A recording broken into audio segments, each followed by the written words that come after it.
We're going to record. Hi there. I'm very excited today to be bringing on Deb DeAngeles. It's like Los Angeles, isn't it, Deb? Right? Yes.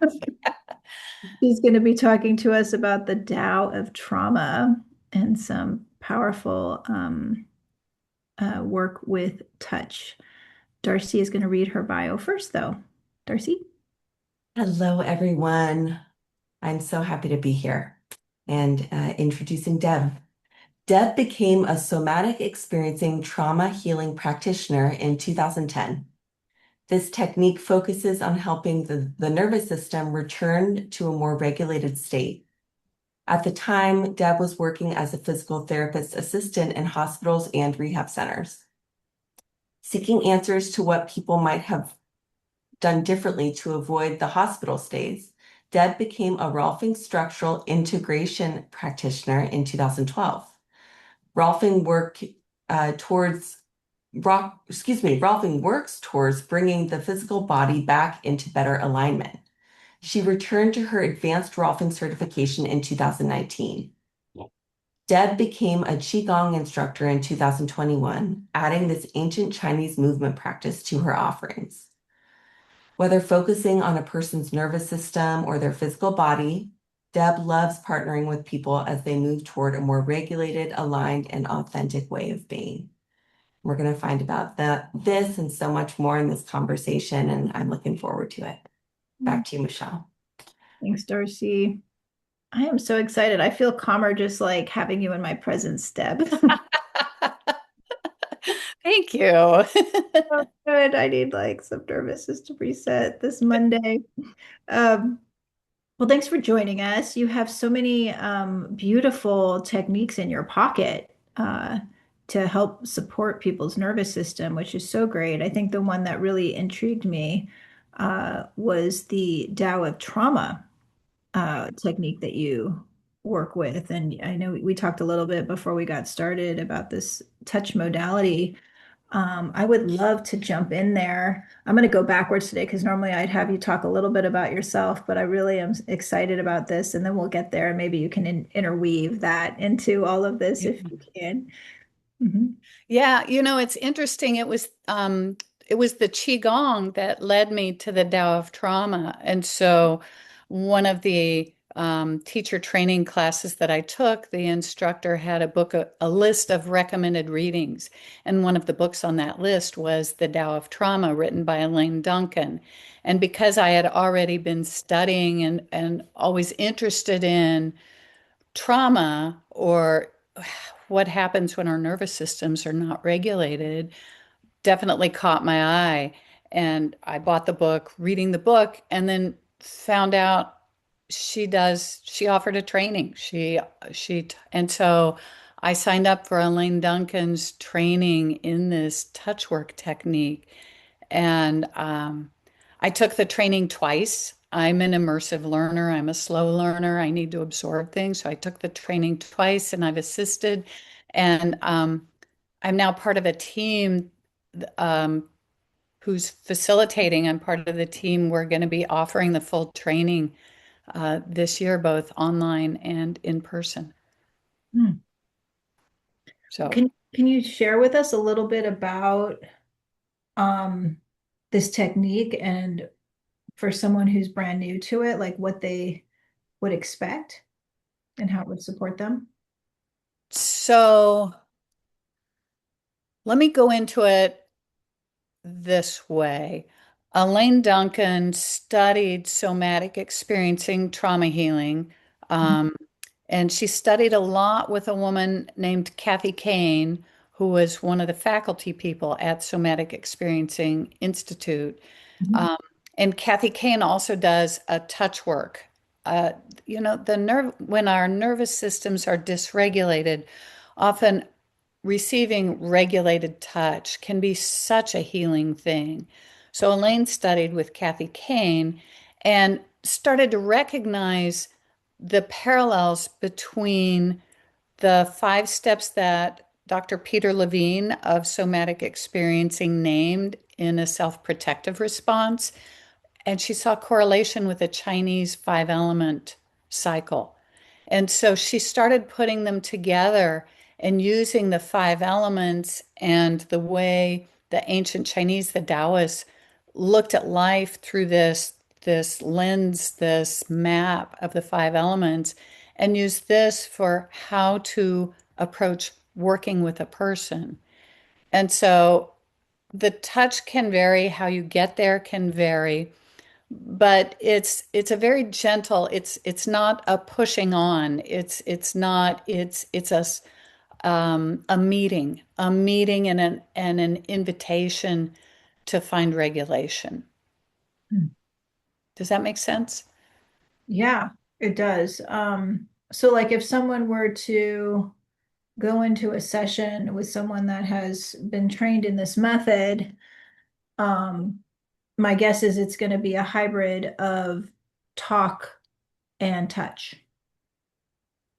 The talk is how we figure out where to go with the touch. Okay. And And then, yeah, exactly. And so it's talk, it's observation, it's where's the person at in the moment? mhm, How do they want to be different? mhm, You know, how do you want to feel different at the end of a session? What are your goals? But it's also information of, someone who's perpetually in a startle response. You move too quickly and they startle. In the Tao of Trauma, we can we correlate that with the metal element. And so as a practitioner, I might be filing this information of, man, if I move too fast when I'm in the room with this person, they just startle. And so then I go to what I know about the metal element and use that information for how I might more effectively work with this person. mhm. Okay. And then what does that mean when you say that metal element? Is that um, what would that once again look like? Because I think a lot of people get afraid, right? I mean, you can think of all different kinds of trauma. So it's like, wait, you're going to touch me? Where are you going to touch me? Is it, Right, right. um, Well, and trauma is too much too soon without adequate support. mhm, And so if their response is, what, you're going to touch me? I'm not going to touch them. yeah. Um, just so it's how do we navigate this space? Is touch really an option? Um, and we can do trauma healing work that we can name touch work without actually ever making contact, without ever laying hands on. If Mhm, a nervous system needs to not be touched to be safe, because this is about creating a safe space. When a nervous system is dysregulated, it's because something happened that the nervous system couldn't handle, couldn't assimilate, couldn't move through. But yeah. so there are all these correlations. I mean, the five element theory is this amazing, complicated, sophisticated way of looking at life. There are correlations that are tissues, like the skin, goosebumps is correlated with the metal element. There are organ correlations, there are emotional correlations. And so as as any of us go into this, as we study this and learn this, we start to make connections with with the people we interact with. Mhm, mhm. Okay. And do people usually have more than one session with you typically? What is that usually the Oh case? yeah, typically. Mhm, I don't know that there's a usual, right? We're all so different. But unraveling, I think of it as unraveling, coming into better regulation in a dysregulated nervous system. I mean, it's a process, and we each need to find clarity about what's going to serve us on that path. yeah. Yeah, absolutely. So I guess going back then, since we're going backwards, what got you into doing this type of work? I am a person who has always looked for answers. I have always held this, I've had this deeply held belief that we are not here in this life to suffer. But then, so then the question is, how do we get out of suffering if that's where we're at? Whether it's physical pain or emotional pain, whatever it is. So I've always held this. And when I was doing physical therapy, I I knew there was something more. There was something more that I wanted to find. And that's what took me to somatic experiencing. Um, it seems to be how I find things is just I start looking and then I find things and I sign up and I just do them. So the somatic experiencing training is a 3-year training, 3 modules a year. So I did the somatic experiencing training, and that became the lens that I looked at all of life. But certainly then when I became a rolfer, the lens of what's too much, what's too fast was something that impacted my rolfing practice. So rolfing is a hands-on body work. It Mhm. looks like massage. It's me touching in, touching on. Um, but the goal is to help the body come into better alignment. What Dr. Rolf understood is that the fascia becomes dehydrated and pulls the body out of alignment, but fascia Mhm. responds to pressure. So old school Rolfing was all about push and keep pushing, but that's not how they teach it anymore. That science has understands that's not necessary. And then when I came to that with the somatic experiencing with a trauma healing lens, I was like, oh no, I'm not. I want the tissue to really receive the work. I'm not going to push beyond. This isn't what can you withstand, it's what can you receive. Mhm. And so that informed my Rolfing practice. And then when I started to come across touch based trauma healing modalities, I was all in. Mhm. So do you sometimes use a hybrid of different modalities in your sessions, or do you usually have they're all kind of independent? It's a hybrid.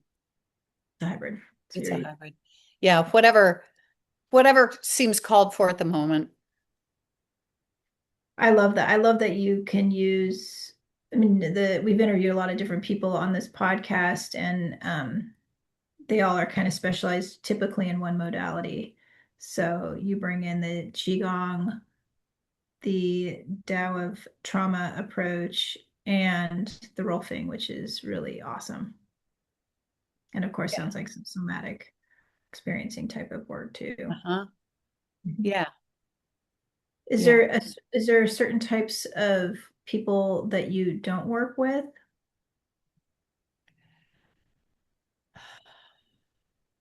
Oh, that's an interesting question. I mean, if someone is going through,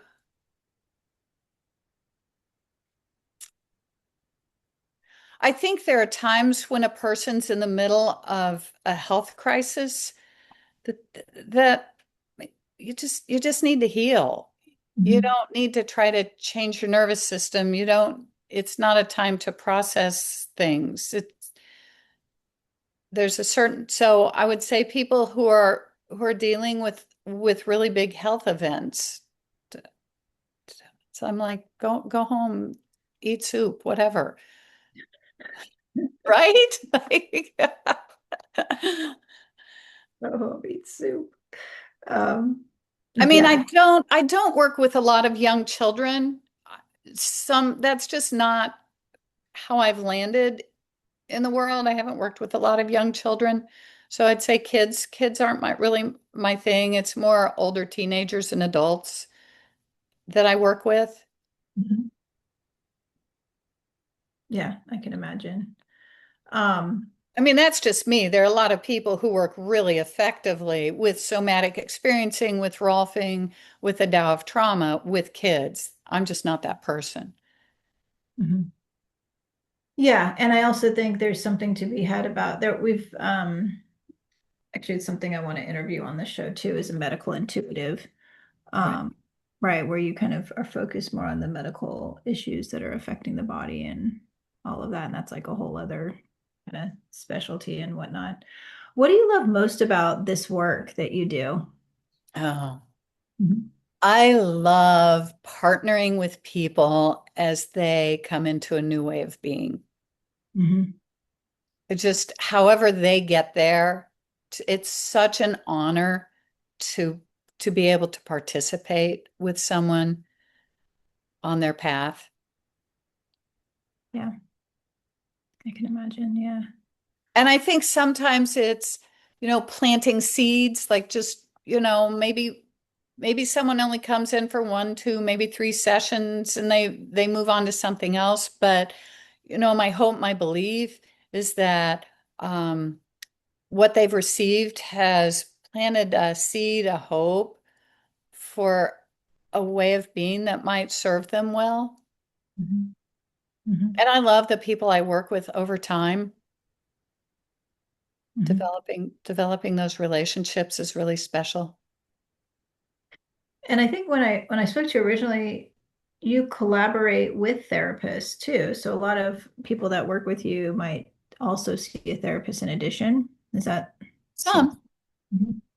Yeah. some, yeah, yeah. I mean, I'm not a therapist. I mean, stuff can come up and I can offer ways to navigate it, but I'm not a therapist. Mhm. Mhm. So that's s- something that can be such a really valuable support, particularly if it's big stuff. Mhm. Yeah, I'm sure. Darcy, did you have any questions yet? I do. I'm so grateful for this topic and the way that you're describing things, Deb. I made a note here because I was so taken aback by you describing trauma as too much too soon without adequate support. And I was like, I think I sat back a little bit. It's like, wow, I've never heard trauma described that way. Mhm. And it's not about what you can withstand, it's about what you can receive. I was hoping you would say more about that, um, specifically the receiving. Like, what does that mean? Withstand versus receive. So, a lot of Right. people will relate to that. And then how that might connect with the Tao, for anyone who doesn't really know what that is or what that means. So I think so we have two separate things here, right? Mhm. So the receiving, um, we culturally are so good at just keep going anyway. Um, you know, hunker down, pull yourself up by your own bootstraps, keep going. Um, I mean, I think we all have a sense of that in our personal lives, in our work ethic. How do we build in downtime in our work? Um, you know, just as we move through life, um, we're a culture of just keep going. Mhm.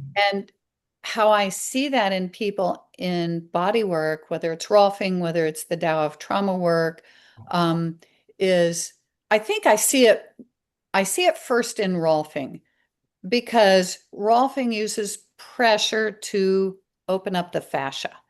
And so I can be working on someone, whatever, their arm, their shoulder, wherever, where things are tight. And I might have a sense that there's resistance. The tissue's really tight. And what I might do is just lighten up a little bit in my pressure. And often the person will say, well, I'm okay, just keep going, because that's what we're used to.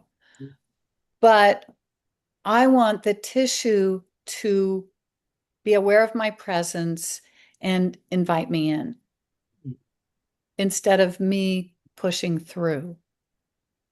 Is that helpful? Very. And then with the Tao of Trauma work, I think it becomes, can we find an honest yes? You know, so many times it'll be, so what you're talking about, let's say, for example, you're saying you feel really anxious right now. You've come into my office, you're sitting in my chair, and you're telling me you're really, really anxious. So for the touch work, I might offer that they come to the table, and I might offer to hold their kidney adrenal system to help the nervous system calm down. And so maybe they get to the table and I'm like, okay, so are you ready? Are you ready for me to slide a hand under the back of your rib cage where I can support your kidney? And they'll say yes. But maybe what I'm seeing is they are completely tense, their arms are braced, their back is tight, they're not relaxed down on the table. And so I'm going to have a conversation about, your words are telling me yes, but everything I'm seeing in your body is telling me no. And then we're going to take some time and navigate that and see if we can find a place where the person's body can really be like, oh, this is safe. This is okay. Mm. It sounds like incredibly patient and respectful work. It is. And I'm not typically necessarily a patient person. So it's really interesting to me that, but somehow it's easy to be patient with this work because it's a dialogue. It's a dialogue. It's like your body's telling me no, so no. Um, and it's also becomes educational when we go through our lives in a state of overwhelm. And I kind of I really prefer the word overwhelm than the word trauma. I think trauma can lend itself to really specific ideas, but we can go through our lives in a state of overwhelm without necessarily recognizing a single traumatic event, but our nervous system's still dysregulated. And how do we start to navigate our way into something different? Like you're sharing, it's gently. Mhm. I Yeah, relate with uh the people that you've had who said, I'm okay, you can keep going. It's like that's not really the point.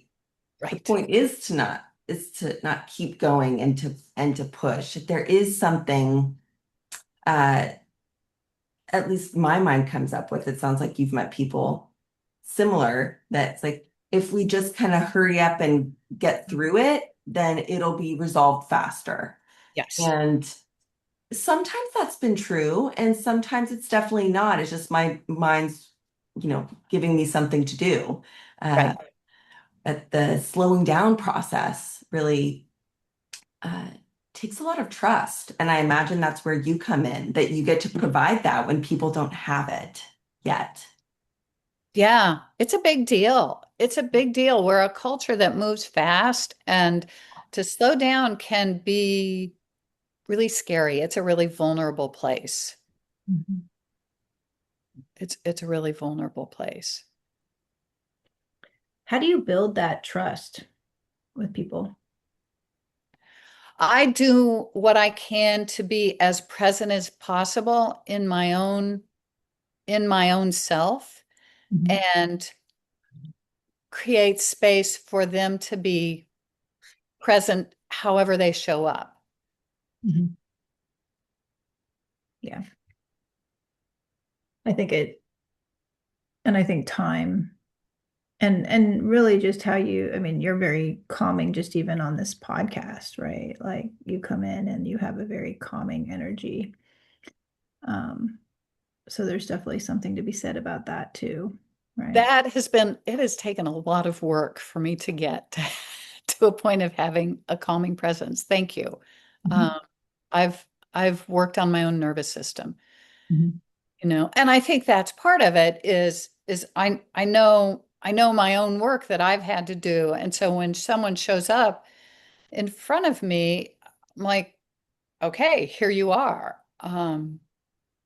You know, sure, all of our paths are different, but I can relate to you sitting here not knowing, not trusting, being in a dysregulated state.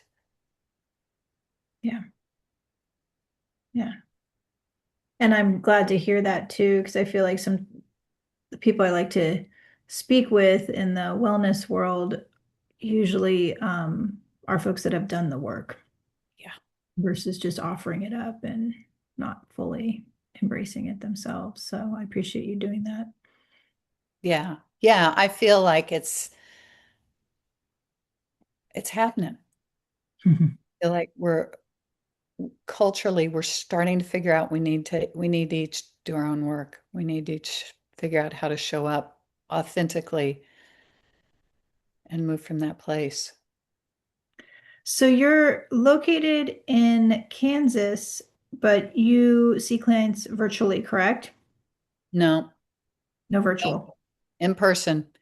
only in So person. the interesting thing, so my office is in Kansas, Mhm. in Leawood. So the interesting thing about the Tao of Trauma, is that we are moving into a new, a new training year. The Tao of Trauma is set up. The full immersive course training is 6 weekends over the course of a calendar year. And we are offering trainings both in person in New Jersey, but also we have an online training. So the Tao of Trauma, that touch work can be done online, which is a little mind blowing, but it makes it available for people who can't travel. Great. Yeah, Definitely are getting a lot of listeners that aren't in Kansas. right? I would want to work with you, so that's good to know. Um, and what about any upcoming workshops? No, I'm really just focusing on the immersive training with the Tao of Trauma. So I've Okay. my private practice, my personal practice, which is Rolfing in the Tao of Trauma touch work, is here in Kansas. But then I'm also part of a team that is leading the Tao of Trauma training. I'm part of the online cohort, and that'll start in September. I believe the in-person in New Jersey might be starting in late August. I'm not sure about that. Okay. So for someone like myself, I could put like, or for any kind of wellness or mental health professional, we could participate in the trainings. hmm Yeah, it's for clinicians. So the people who come might be talk therapists, they might be coaches, they might be yoga teachers, they might be massage therapists, they might be acupuncturists. Elaine Duncan is an acupuncturist. So that was how um, her Mhm. relationship with the five element theory that she had. Then she came to somatic experiencing. Um, Okay. Yeah, I wasn't sure. I remember meeting her for the audience, I met Deb at a somatic experiencing conference mhm. in Missouri earlier in 2026. And so I was just super intrigued by this Tao of trauma work and this touch work, and there was a lot of experientials that were going on in the workshop that was so powerful to watch. So I appreciated that. Anything else you want to share with the audience, Deb, that you want them to know about you or the work that you do?